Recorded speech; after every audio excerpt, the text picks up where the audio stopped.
Hello बच्चों, आनंद competitive classes के static GK session number 13 में आपका स्वागत है।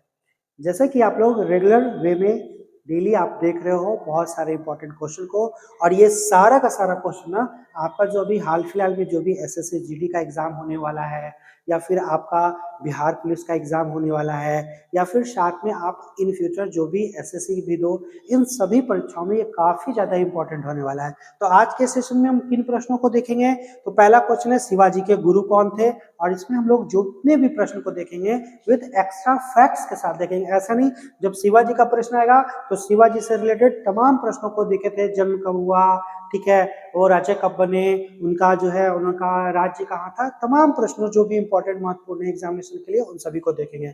साथ ही दूसरा क्वेश्चन क्या है, देशरत्न, ठीक है, अजात शत्रु का उपनाम किसने दिया, ठीक है। तीसरा क्वेश्चन क्या है, तो आपका यहाँ पर है कि किसी भी राज्य की विधानसभा की अधिकतम संख्या कितनी हो सकती है। जब विधानसभा की बात आएगी तो हम लोग उसके बारे में लोकसभा को भी देखेंगे कि उसकी सीटें कितनी है, अधिकतम न्यूनतम, इन सारे प्रश्नों को, ऐसा नहीं कि केवल इनको देखेंगे, हर प्रश्न को extra fact and extra detail के साथ देखेंगे। तो चलिए आज के इस इंपॉर्टेंट सेशन की शुरुआत हम लोग शालू मिस के साथ करते हैं। मिस यहाँ आप आए और एक इंपॉर्टेंट सेशन की शुरुआत करें।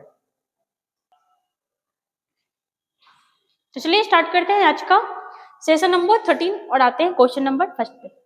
देखिएगा क्वेश्चन नंबर फर्स्ट क्या बोल रहा है, शिवाजी के गुरु कौन थे। कौन शिवाजी? तो वही छत्रपति वाले शिवाजी। छत्रपति शिवाजी के गुरु कौन थे? आइए हम लोग देखते हैं यहाँ पे शिवाजी के बारे में फुल टू डिटेल। क्या? तो देखिएगा पहले तो शिवाजी का जन्म कब हुआ था। तो आपको देखो इनका पूरा नाम क्या था, इनको उपाधि भी दिया गया था छत्रपति का। पूरा नाम इनका क्या कहा जाता था? छत्रपति शिवाजी। कौन थे ये? तो मराठा साम्राज्य के संस्थापक। मराठा साम्राज्य के संस्थापक कौन थे? तो ये थे छत्रपति शिवाजी, ठीक है। इनके पिताजी का नाम क्या था? क्वेश्चन बनता है। तो पिताजी का नाम था शाहजी भोसले। शाहजी भोसले। और इनकी माँ तो बहुत ज्यादा इंपॉर्टेंट है, इसलिए क्योंकि इनकी माँ का इनके लाइफ में बहुत बड़ा प्रभाव रहा था, बहुत ज्यादा योगदान रहा था। इनकी माँ का नाम क्या था? तो माँ का नाम था जीजाबाई। माँ का क्या नाम था? जीजाबाई। जैसे समय ये फल फूल रहे थे उस समय भारत में मुगल काल चल रहा था, तो औरंगजेब के साथ हमेशा इनका टसन होते रहता था। मुगल शासक औरंगजेब के साथ इनका क्या होता था? हमेशा मतभेद होते रहता था, टसन होते रहता था। वहीं पर एक और गुरु थे, सिख साम्राज्य के गुरु, सिख धर्म के एक गुरु थे जिनका नाम क्या था? गुरु रामदास। गुरु रामदास का इन पर बहुत प्रभाव था, ठीक है। जैसे और देखिएगा इनके बारे में, औरंगजेब के साथ इनका हमेशा मतभेद होते रहता था। दो बार ये 1664 में और 1670 में ये क्या किए थे? सूरत को लूट लिए थे, ठीक है, सूरत को लूट लिए थे। और देखिएगा 1665 ईस्वी में महाराजा जयसिंह और शिवाजी के बीच एक संधि हुई थी, इंपॉर्टेंट है। कौन सी संधि हुई थी? तो उस संधि का नाम था, कौन सा संधि था? पुरंदर का संधि। कौन सा संधि? पुरंदर की संधि किनके बीच हुई थी? तो यही हुई थी शिवाजी और जयसिंह के बीच। और कब हुआ था? तो ये हुआ था 1665 ईस्वी में। जैसे आप नाम सुने होंगे, मंत्रिमंडल होता है ना, मेनली सरकार को जो कहा जाता है, तो इनका जो मंत्रिमंडल होता था, इस मंत्रिमंडल को क्या कहा जाता था? तो इसे कहा जाता था अष्टप्रधान। मतलब 8 बहुत बड़े बड़े पढ़े लिखे लोग, नामचीन लोग इनके ग्रुप में रहते थे, जिसे क्या कहा जाता था? अष्टप्रधान। 2 प्रकार के इन्होंने टैक्स भी लगाए थे, जिसका नाम क्या था? चौथ और सरदेश मुखी, ठीक है। एक जन्म का छूट गया, 1630 ईस्वी में इनका जन्म हुआ था और 1680 के लगभग में क्या हुई? इनकी मृत्यु हुई। कहा जाता है कि औरंगजेब ने इन्हें राजा की भी उपाधि दी थी। औरंगजेब ने इन्हें खुश करने के लिए राजा की भी उपाधि दी थी, क्योंकि औरंगजेब के नाक में दम करके रखे हुए थे, ठीक है। यहाँ पे आंसर क्या हो जाएगा? हाँ, क्वेश्चन क्या था? गुरुदेव का, ठीक है, गुरु का। पिताजी कौन थे? शाहजी भोसले। माता थी जीजाबाई। और इनके गुरु, इनके शिक्षक कौन थे? तो वो थे कोंडदेव। किनके गुरु? तो छत्रपति शिवाजी के, मराठा साम्राज्य के संस्थापक की। आते हैं क्वेश्चन नंबर 2 पर। देखिएगा, देश रत्न तथा अजात शत्रु का उपनाम किसे दिया गया? अजात शत्रु के बारे में हम लोग जानते हैं कि हर्यक वंश का वो शासक था बिंबिसार का, है ना। बिंबिसार का क्या था, तो पुत्र था, और इसे कुनिक भी कहा जाता है। लेकिन यहाँ पे उपनाम का नाम बात पूछ रहा है, नाम का नहीं पूछ रहा है। पूछ रहा है कि देश रत्न और अजात शत्रु का उपनाम किसे दिया गया था। तो यह उपनाम दिया गया था डॉक्टर राजेंद्र प्रसाद को, भारत के पहले राष्ट्रपति, ठीक है, जो कहाँ से निकले थे, तो अपने बिहार के सारण जिले के जीरादेई गांव से निकले हुए थे। और कहाँ के थे, तो अपने बिहार के थे। देश के पहले राष्ट्रपति थे, संविधान सभा के पहले अध्यक्ष थे, और क्या थे, तो पहले मंत्रिमंडल जो बना था संविधान सभा के समय, उस समय क्या रहे थे, तो खाद्य एवं कृषि मंत्री। चलिए आते हैं इनके बारे में हम लोग देखते हैं, ठीक है। डॉक्टर राजेंद्र प्रसाद, ठीक है, डॉक्टर राजेंद्र प्रसाद, इनके बारे में देखें तो इनका जन्म कब हुआ था, 3 दिसंबर 1884 ईस्वी को, और टिल द डेथ कब, तो 28 फरवरी 1963 में। अपने जन्म से लेकर के मृत्यु तक ये भारत में अपना काफी योगदान दिए। जैसे देख सकते हैं इनके बारे में, कहाँ जन्म हुआ था, तो बिहार के सारण जिले में, बिहार के सारण जिले के एक गांव था जिसका नाम था जीरादेई गांव। क्या नाम था, जीरादेई गांव में इनका जन्म हुआ था। जैसे भारत के पहले राष्ट्रपति रहे थे, भारत के पहले राष्ट्रपति, और लगातार 2 कार्यकाल के लिए रहे थे। जैसे जब भारत में पहला मंत्रिमंडल बना था, तो उस समय क्या रहे थे, खाद्य एवं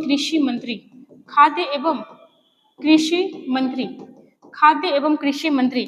और क्या देख सकते हैं, संविधान सभा के पहले अध्यक्ष रहे थे, संविधान सभा के पहले अध्यक्ष भी कौन रहे थे, तो डॉक्टर राजेंद्र प्रसाद। इन्होंने एक बुक लिखी थी जिसका नाम था इंडिया डिवाइडेड,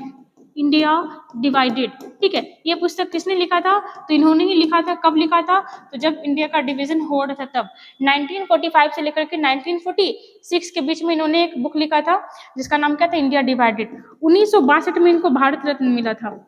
क्या मिला था, भारत रत्न। और याद रखिएगा, अपने लाइफ का अंतिम समय कहाँ बिताए, तो पटना के सदाकत आश्रम में ये क्या किए, तो अपने लाइफ का अंतिम समय बिताए। कौन, डॉक्टर राजेंद्र प्रसाद। क्या कभी ये आईएनसी के अध्यक्ष रहे थे, आईएनसी बोले तो इंडियन नेशनल कांग्रेस, इंपॉर्टेंट है। चलिए आइए देखते हैं हम लोग यहाँ पर, कहाँ पर लिखते हैं, यहाँ पे चलिए आइए। आईएनसी का जो बम्बई अधिवेशन था, इसका अध्यक्षता कौन किए थे, तो इसका अध्यक्षता डॉक्टर राजेंद्र प्रसाद ही किए थे, doctor Rajendra Prasad. INC, Indian national Congress के बम्बई अधिवेशन का अध्यक्षता कौन किया था, डॉक्टर राजेंद्र प्रसाद। लेकिन साथ में आप ये भी याद रखोगे कि आईएनसी का जो त्रिपुरी अधिवेशन था, आईएनसी का जो त्रिपुरी अधिवेशन था, जो विवाद से भरा हुआ रहा था। कैसे, इस समय सुभाष चंद्र बोस इसका अध्यक्षता जीत चुके थे, लेकिन किसको हराकर, तो महात्मा गांधी के द्वारा एक आदमी को खड़ा किया गया था जिसका नाम क्या था, पट्टाभी सीतारमैया। सुभाष चंद्र बोस पट्टाभी सीतारमैया को हरा करके आईएनसी के त्रिपुरी अधिवेशन में क्या किए थे, तो वोट हासिल कर लिए थे, मतलब जीत लिए थे, ठीक है। और अगर बात करें कि ये त्रिपुरी कहाँ है, तो ये त्रिपुरी त्रिपुरा वाला नहीं है, ये मध्य प्रदेश में है। तो इस त्रिपुरी अधिवेशन का अध्यक्षता जीते थे कौन, सुभाष चंद्र बोस। लेकिन गांधी जी गुस्सा गए थे, इस वजह से क्या हुआ कि वो अपना पद छोड़ दिए, और इनके पद पे फिर किसको बैठाया गया, तो डॉक्टर राजेंद्र प्रसाद को। तो डॉक्टर राजेंद्र प्रसाद 2 बार अध्यक्षता किए हैं, एक बार बंबई वाले अधिवेशन में, एक त्रिपुरी अधिवेशन में, ठीक है, विवाद के बाद। चलिए ठीक है, यहाँ पे आंसर क्या हो जाएगा हमारा, डॉक्टर राजेंद्र प्रसाद। जैसे देखिएगा यहाँ पे आर.एन. टैगोर का नाम आया है। आर.एन. टैगोर किसको दिखा रहा है, तो रविन्द्रनाथ टैगोर। इनको क्या कहा जाता है, विश्व कवि या कवि गुरु, किनको कहा जाता है, आर.एन. टैगोर को।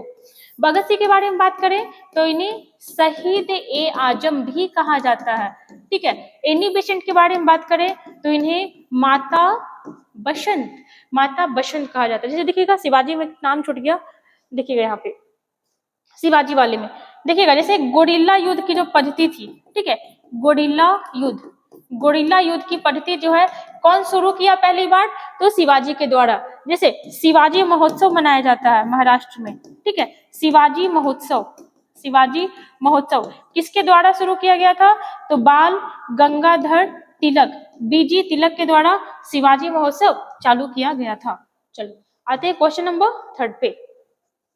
देखिएगा, द्वि जगत वर्गीकरण विटेकर द्वारा कब किया गया? द्वि जगत वर्गीकरण मतलब जितना भी चीज धरती पे पाया जाता है सबको द्वि जगत वर्गीकरण किया गया था। और कितने भागों में बांटा गया था? तो 1969 में। कितने भागों में? तो 5 भागों में बांटा गया था। किसके द्वारा? तो विटेकर के द्वारा। किसके द्वारा? विटेकर के द्वारा। किस किस भाग में था? तो चलिए आइए देखते हैं। सबसे पहले हो जाएगा आपका मोनेरा, मोनेरा पहला जगत। दूसरा हो जाएगा आपका प्रोटिस्टा। तीसरा हो जाएगा आपका पादप। चौथा हो जाएगा आपका कवक। और पांचवा हो जाएगा आपका जंतु। ठीक है, इस 5 चीज में बांटा गया था। आइएगा मोनेरा में क्या आता है? तो मोनेरा में आता है आपका बैक्टीरिया। ठीक है, साइनो बैक्टीरिया। ये सब किस में आता है? तो ये सब मोनेरा जगत में आता है। Archie bacteria, Archie bacteria, Archie bacteria किस में पाया जाता है? तो ये सब किस फाइलम में आता है, किस ग्रुप में आता है? तो ये आता है आपका मोनेरा में। जैसे प्रोटिस्टा, इसमें क्या आएगा? तो इसमें आएगा आपका प्रोटोजोआ। ठीक है, जैसे एक चीज आप और सुने होंगे कभी ना कभी, जैसे पादप, पादप और जगत, पादप और जंतु के बीच की जो कड़ी होती है, पादप और जंतु के बीच की कड़ी किसे कहा जाता है? तो पादप और जंतु के बीच की जो कड़ी होती है इसको कहा जाता है युगलिना। युगलिना, वनडे क्वेश्चन में आता है ये कि पादप और जंतु जगत के बीच की कड़ी को क्या कहा जाता है? युगलिना। युगलिना किस में आता है? तो ये भी आता है प्रोटिस्टा में। पादप में क्या आएगा? तो पादप में पादप आएगा, बोले तो पेड़ पौधा। कवक में क्या आएगा? तो कवक में कवक आएगा। और कवक की जो कोशिका भित्ति होती है, सेल बॉल, किसका बना होता है? तो ये बना होता है किसका? काइटिन का, है ना। चलो आ जाओ, एक जंतु वाला बचा। जंतु को और भी क्या कहा जाता है जंतु जगत को? जिसे मेटाजोआ भी कहा जाता है, मेटाजोआ। ठीक है, इसमें क्या आता है? तो इसमें सब कुछ आ जाएगा, मैमल्स आएगा, रेप्टाइल्स आएगा, एम्फीबियन आएगा, सब कुछ किसमें आ जाएगा? तो ये सब आ जाएगा किसमें? मेटाजोआ में, मतलब जंतु वाले में। ईटीसी। ठीक है, चलिए आंसर क्या हो जाएगा? तो आंसर हो जाएगा 1969 में, गांधी जी के जन्म के 100 साल बाद। आ जाइएगा, किसी भी राज्य की विधानसभा की अधिकतम संख्या कितनी होती है? विधानसभा, जैसे हम लोग जानते हैं केंद्र में होता है संसद, वैसे ही राज्य में क्या होता है? विधानमंडल। जैसे केंद्र में क्या होता है? केंद्र में होता है संसद। ठीक है, जो कानून बनाता है। कितने पार्ट होते हैं इसके? 3। कौन कौन? तो राज्यसभा, और क्या होता है? लोकसभा, और साथ में प्रेसिडेंट, बोले तो राष्ट्रपति। वैसे ही राज्य में क्या होता है? तो राज्य में होता है विधानमंडल, विधानमंडल।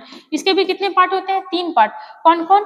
विधानसभा, विधान परिषद, और क्या होता है? तो और होता है आपका राज्यपाल। मतलब ये क्या होगा? जितने भी राज्य, 28 राज्य है, तो 28 राज्य में कानून कौन बनाएगा? विधानमंडल। देश में कौन बनाएगा? तो देश में कौन बनाएगा? देश में बनाएगा संसद। अब देखो क्या होता है, देखो आपसे पूछेगा कि संसद के कितने पार्ट होते हैं, कितने भाग होते हैं, तो आप बताओगे 3। लेकिन सदन पूछेगा तो 2 बताओगे। सदन बोले तो रूम, तो एक हो जाएगा राज्यसभा, एक हो जाएगा आपका क्या? लोकसभा। वैसे ही विधानमंडल का पार्ट पूछेगा तो आप 3 बताओगे, विधानसभा, विधान परिषद, और तो हो जाएगा आपका गवर्नर, मतलब राज्यपाल। वहीं पे देखिएगा, अगर आपसे सवाल करता है कि विधानमंडल के कितने सदन है, कितने रूम है, तो आप क्या बताओगे? 2, विधानसभा, विधान परिषद। ठीक है, अब देखो यहाँ पे सवाल किया है कि विधानसभा की अधिकतम संख्या कितनी हो सकती है। चलिए हम लोग देखते हैं, सारा का देख लेते हैं। तो देखिएगा यहाँ पे लिखते हैं लोकसभा, उसके बाद राज्यसभा, उसके बाद विधानसभा, और फिर विधान परिषद। ठीक है, यहाँ पे मैक्सिमम नंबर देख लेते हैं और यहाँ पे मिनिमम नंबर देख लेते हैं। जैसे लोकसभा में मैक्सिमम कितनी संख्या हो सकती है? तो 500। ठीक है, 500 ही होगा ना। कितना हो जाएगा? लोकसभा में मैक्सिमम मेंबर हो जाएगा 550 हो जाएगा। कितना हो जाएगा? 550। लोकसभा में मैक्सिमम मेंबर कितना हो सकता है? 550। और कम कितना हो सकता है? तो कम बताया ही नहीं गया है। राज्यसभा में मैक्सिमम संख्या कितना हो सकता है?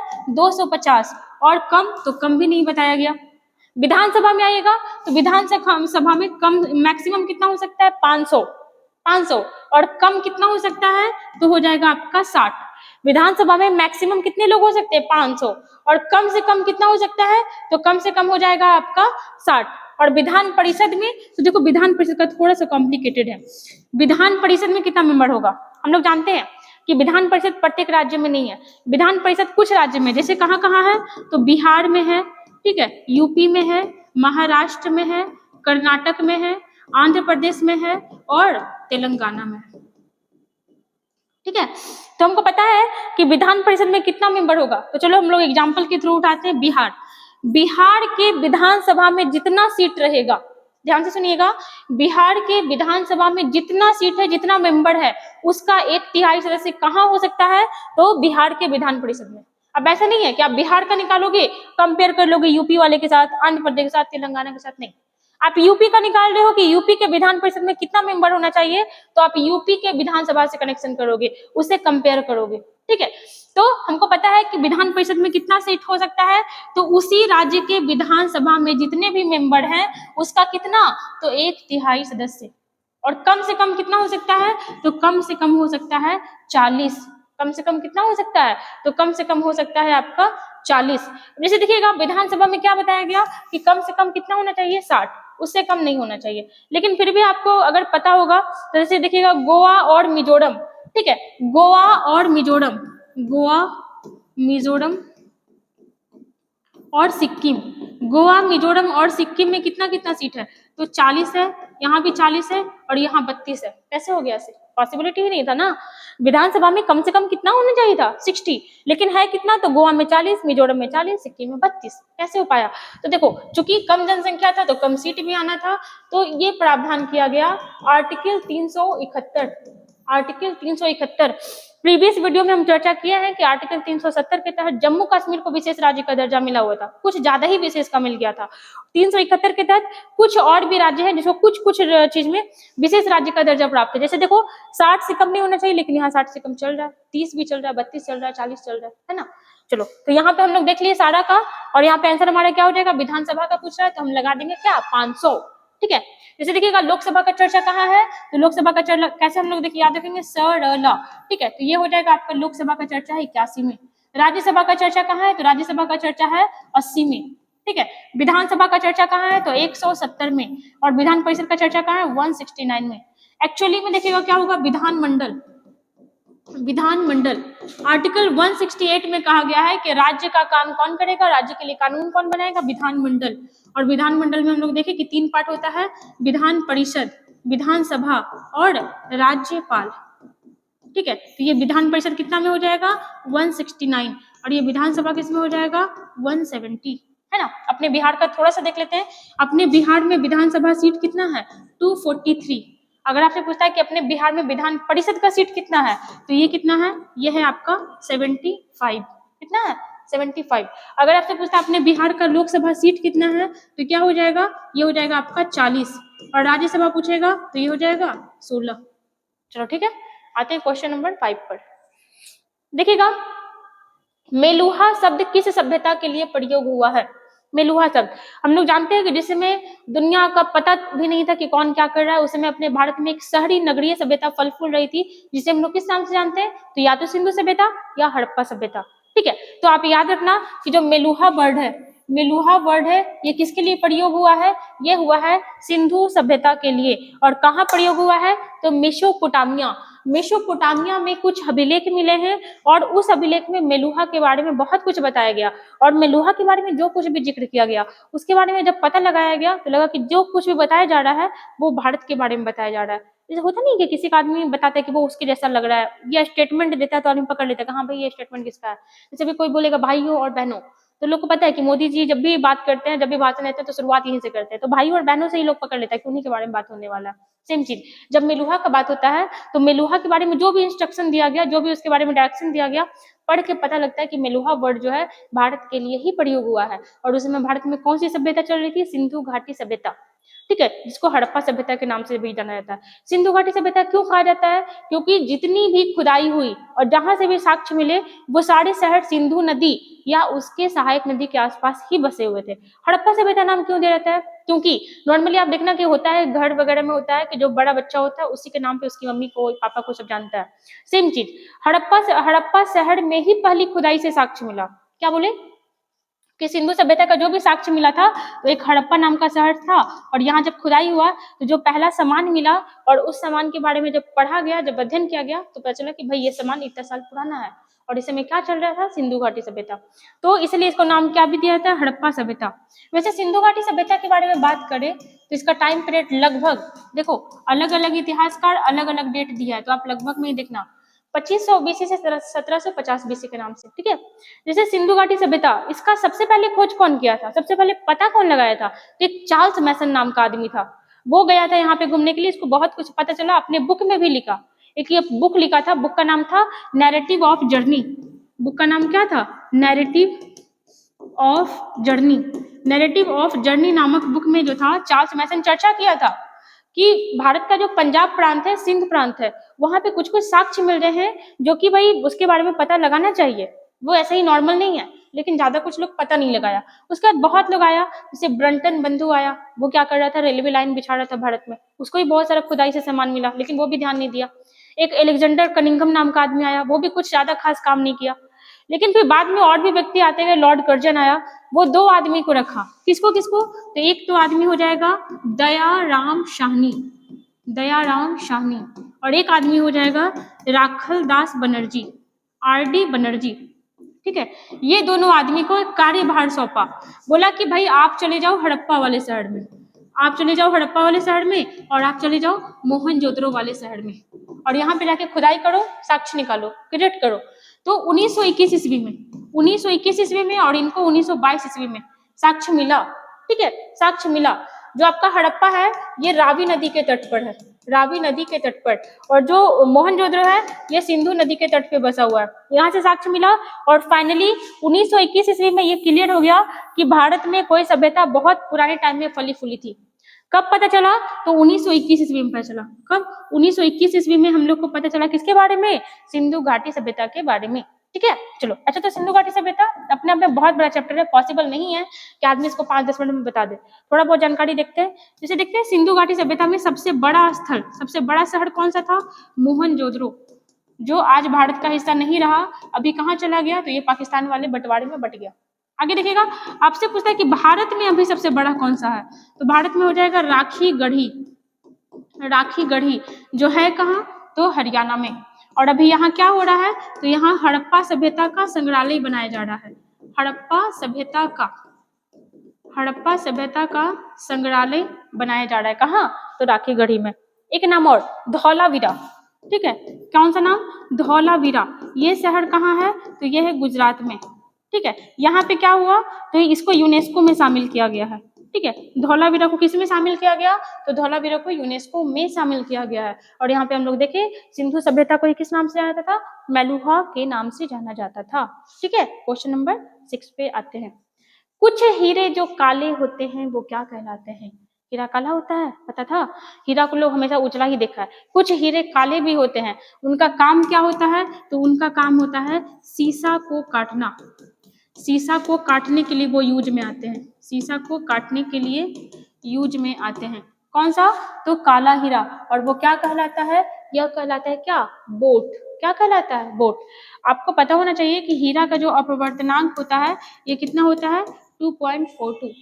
हीरा जो होता है आपका उष्मा का, उष्मा का और विद्युत का, और विद्युत का क्या होता है, कुचालक होता है, ठीक है। कुचालक मतलब उष्मा का और विद्युत का हीरा पे कोई प्रभाव नहीं पड़ता। आपको पता होना चाहिए कि सोना हो गया, ठीक है, चांदी हो गया, इस पर ना हीट का या गर्मी का कुछ का भी प्रभाव नहीं पड़ता है, इसलिए लोग इसको पहनता है। लोहा पहनेगा तो गर्मी से मतलब अकबका आ जाएगा, नहीं पहन पाएगा, इसलिए सोना और चांदी को लोग पहनने में यूज करता है। और जितना ज्यादा वो क्रिएटिव नहीं होगा उतना ज्यादा उसका प्राइस बढ़ते जाएगा, इसलिए हीरा का और भी ज्यादा प्राइस होता है।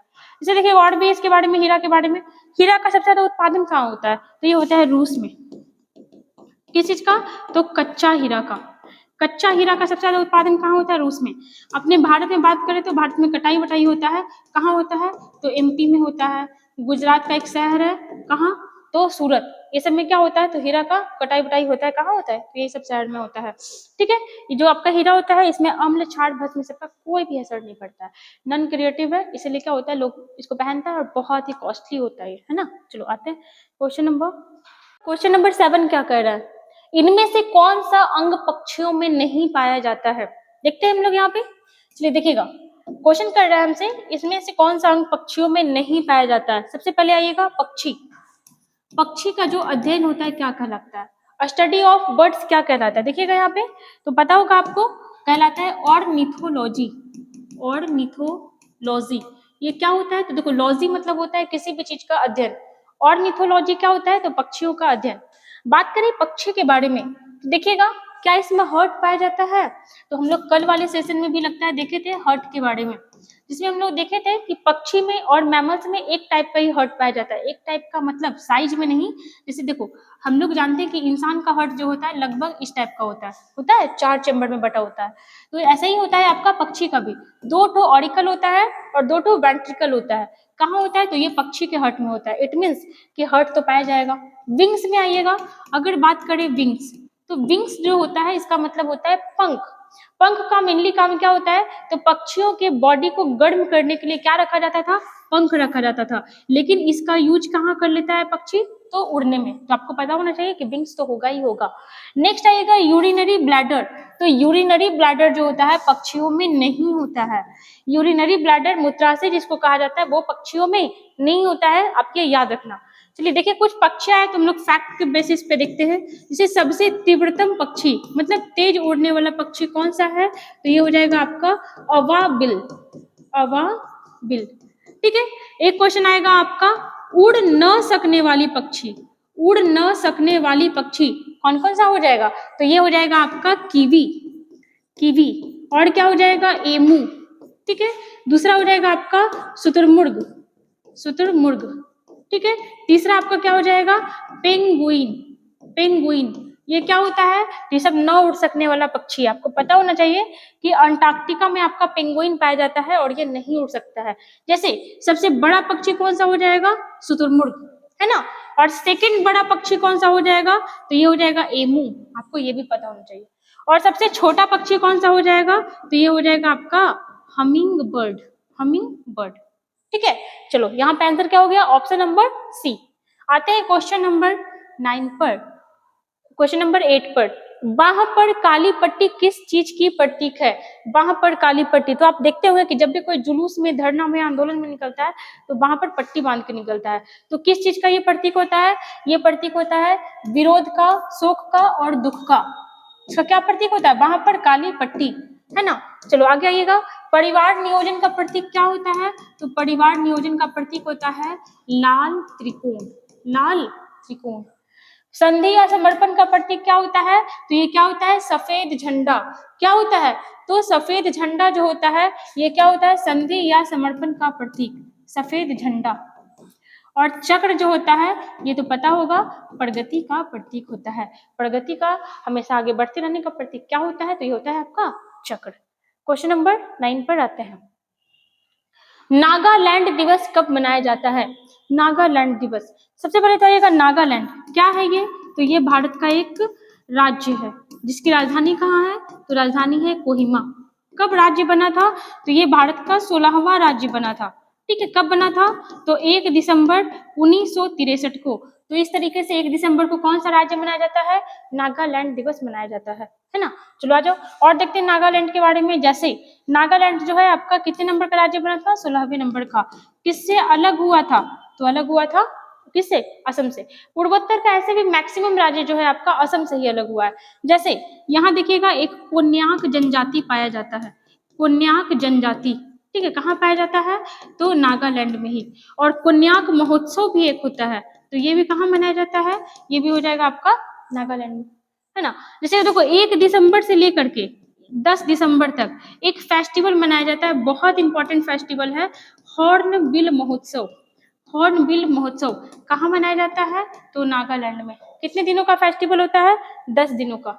जैसे आप एक चीज और याद रखोगे, इन ताकी वन्यजीव अभ्यारण्य, इन ताकी हो गया, सिंगफन हो गया, ये सारा जो आपका नेशनल पार्क वन्यजीव अभ्यारण्य है ये सारा है कहाँ, तो ये है आपका नागालैंड में, है ना।